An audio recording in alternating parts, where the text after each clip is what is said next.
A steady, fun-loving good guy is all fun and games, right? But you want to know what's even more fun? A cold-hearted, menacing villain. Strong bad guys make for some of the most iconic characters that cinema has to offer. Some actors excel with these morally turbulent characters, whether it be their physicality or ability to surrender moral comfort. Certain performers feel destined to shine in these antagonistic roles. And there's one performance that always stuck out to me, a masterclass in villainy that I don't see talked about enough. And I'm gonna change that right now. Let's indulge.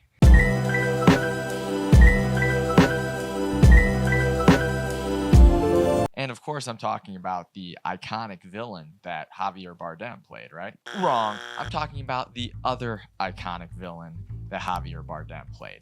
And that is Raul Silva in the movie Skyfall. From the very first time I saw this movie when I was in high school, something stuck out to me about the character of Raul Silva. It felt like it lived in the same vein as some of the other psychotic, self-aware villains, but it wasn't as hammy as that. It actually felt a little bit more authentic. And over the years, through rewatches, I think I've honed in on why I like the performance and the character so much. First things first, the bad guy in this movie doesn't even show up until halfway through the runtime. And if there's anything I know about villainy, it's that less is more. It's the very same in horror movies. Don't show the monster, show the fear it creates. And Sam Mendes did that to perfection in Skyfall. Of course, it helps to have such an iconic protagonist in James Bond leading the way, but a good guy is nothing without a great villain. Bardem absolutely nails some of the small nuances in this character. He's hyper intense, hyper intimidating, and he just owns the physicality. Everyone knows a great villain has to have some kind of physical deformity, and that's no different in this one. As with the prosthetics and everything going on, Javier Bardem is borderline unrecognizable. And there's so many different psychological elements that come into play for this character. Of course, there's, in the early stages of the introduction of the character, the mind games that Bardem is playing with Daniel Craig's James Bond. When it comes to him slightly hitting on James Bond, it's all a way to get inside his head. And there's the restraint that Bardem uses when crafting this character. Raul Silva is so relaxed, so sure of what he wants, and of course he has the cackle and the hyper intensity, but it's very suave, which is a little bit more unnerving when the suave is coming from someone who's so demented. At the end of the extended Silva escape sequence that happens in Skyfall, you see a perfect example of this. Silva shoots up the courthouse and escapes with his life, as he knows he would. And he goes from this intimidation, this menacing look, and he walks out onto the streets of London knowing he's about to get away, and he just starts cackling to himself. It's this cockiness, it's this assuredness, and it shows that he can flip from being this psychopath to all of a sudden just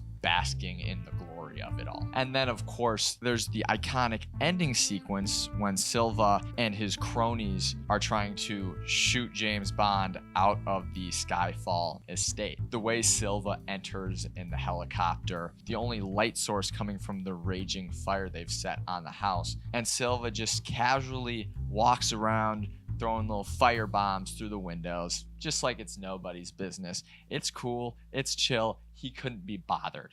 And when he realizes Bond has foiled his little plan, he gets pissed off, he throws a tantrum like a child, and then he decides, fine, I'll do this myself. And that's another aspect of the character that grounds it in reality. It's the absurdity of James Bond escaping one near-death situation after another. Silva just keeps throwing the blows, and Bond just keeps responding. And by the end of the movie, you can see that agitation in Raul Silva. Now, none of this should come as a surprise, as I mentioned earlier in the video. Of course, we all know that Javier Bardem has also played one of the most iconic villains in cinema history in Anton Chigurh in No Country for Old Men. Although Raoul Silva and Anton Chigurh are very different characters, you can definitely see the influence that Chigurh had on Bardem's performance in Silva. Physicality was a huge part of playing Anton Chigurh.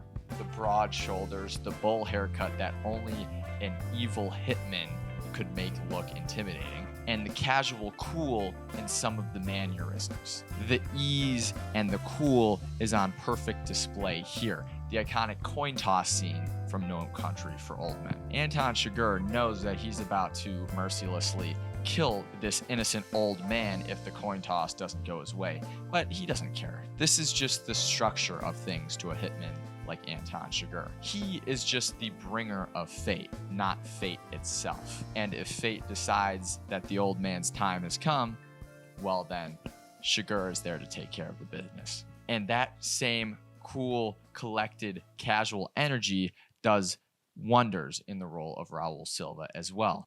There's a similar scene, the first scene actually, where we're introduced to Raul Silva, where he's playing his mind games with James Bond. He gets captured on the island, but this isn't before he takes Bond outside to play a little devious game of who can shoot the shot glass off this innocent woman's head. Of course, he makes Bond go first, and when Bond misses, Silva ends up taking care of business in only a way he could. But again, it's the ruthlessness in the character contradicted by the loose, casual energy that makes it so terrifying. How the character was written plays a huge part in this as well. Raul Silva doesn't necessarily care about winning. He cares about sending a message and getting his point across. His hindrances with the MI6 are grounded in some sort of understandability. He feels he was the operative who was left for dead and kicked to the curb all those years ago,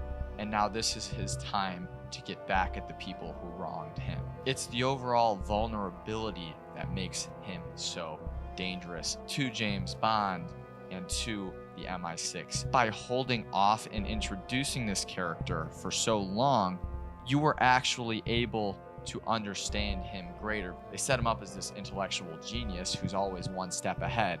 And once he is revealed and once everything begins to unfold, you see that is the case, as every single move that Bond or the law enforcement or the MI6 make on him, he has an answer for it already in his back pocket, and he's already multiple steps ahead. And it's the same kind of spirit as so many other iconic villains. Not just the brooding, dumb henchman villain who's just out for blood, but the villains who have some kind of reason for their villainy. Reasons that us as the viewers can actually think about and be like, you know, I understand why he might be a little upset. Yeah, sure, I mean, he doesn't have to go on murderous rampages, but like, I can still understand why he's upset. When it comes to Raul Silva, all the stars aligned. You had great writing, an incredible actor, an iconic franchise, and a director and cinematographer that was able to bring this all to life. Raul Silva is a very disturbed individual, but above all, he is still human, and you can still feel that he's human. I said it before, and I'll say it again. A standout good guy is nothing without the standout bad guy.